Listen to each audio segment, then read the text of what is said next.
नमस्कार संगीता ब्लॉग को आपण मानक अनेक अनेक स्वागत। जो मैंने मोर वीडियो देखुं like comment share and subscribe करके बेल आइकन को दबाइबा को जमा भूलिबेनी। यह द्वारा मोर सब वीडियो नोटिफिकेशन आपण मानक पाखरे सर्वप्रथम पहुँची पारिबो। जदि आपण माने भी एहीपरि टेस्टी दही बैगण बनैबा को चाहूचंती ताहले मोर एही रेसिपीटी लास्ट जाए निश्चय देखिबे। देखो दही बैगण बनवाई मुझे दुईटा बैगण एमती काटी नहीं चारि फाड़ लाख कर काटी नहीं। देखो मझे मुझे कट लगे नहीं ना भितर जदि पोक थी ताले जना पड़ोनी। हाफ चामच लुण देदबा, हाफ चामच हलदी गुंड देदबा। एबे यह गोलई दबा। एबे कवर करके बैगण को मेरिनेट होगा को छाड़ी दबा 10 मिनिट। चलतु ता भितर दही रेडी करवा। गोटे बाउल ले दही नहीं जिबा।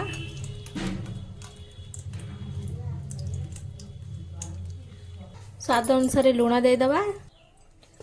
गोटे चामच चीनी देदबा। बीट लुण नहीं जिबा हाफ चामच। मुझे आपण मान सहित गोटे ट्रिक शेयर करने चाहूँगी। देखो मुझे गोटे ताटिया बीट लुण नहीं जाऊँगी। एबे से अल्प पानी देदबा। बीट लुण को एमती धोईकी पकेबे। देखो ये केते बाली बाहर आप देखे नौ।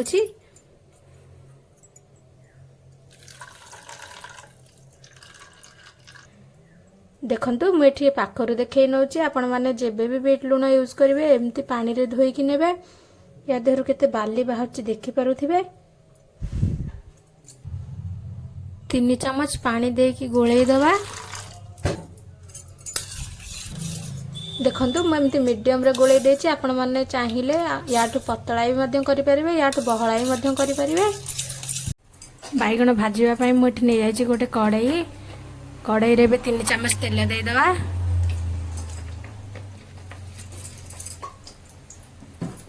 एबे तेल गरम हो गलानी। बैगण गुड़ा को से पकईदबा।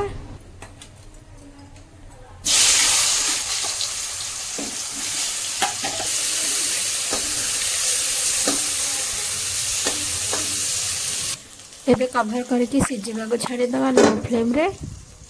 एबे कवर काढ़ी बैगण को टिके उल्टई दबा।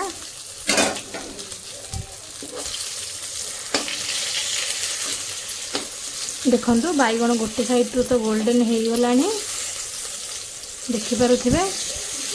बैगण को आउ गोटे साइड रू गोल्डन करके भाजीदबा। देखो बैगण आउ गोटे साइड रू भी ब्राउन कलर हो गलानी।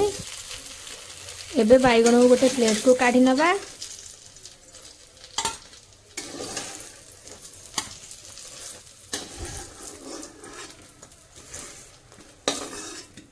कड़ाई रे अल्प तेल बंची जाइतिला। एबे आउ सेतरे गोटे चामच तेल देदबा। छुंक लगेबा को मिट नहीं जाइछि। गोटे चामच फुटण, गोटे सुखिला लंका,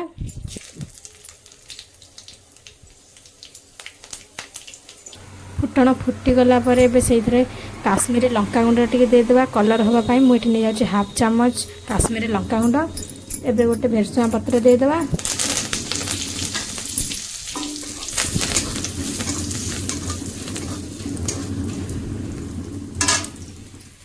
बैगण को पकईदबा। एबे टिके मिक्सई नबा। एबे बैगण छुंक रेडी हो गला। एबे टिके ठंडा हवा को छाड़ी दबा। बैगण ठंडा हो गलानी। एबे दही रे दे दबा। बैगण को दही संगरे मिसई दबा।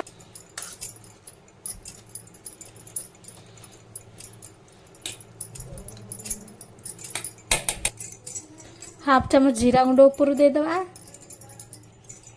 हाफ चामच राग लंका गुंड दे दबा। एबे बनीगला खट्टा मिठा राग दही बैगण। एमती थरे बनईकी ट्राए करेंगे। आ केमती लगिला मते कमेंट रे जणेबा को जमा ही भूलिबेनी।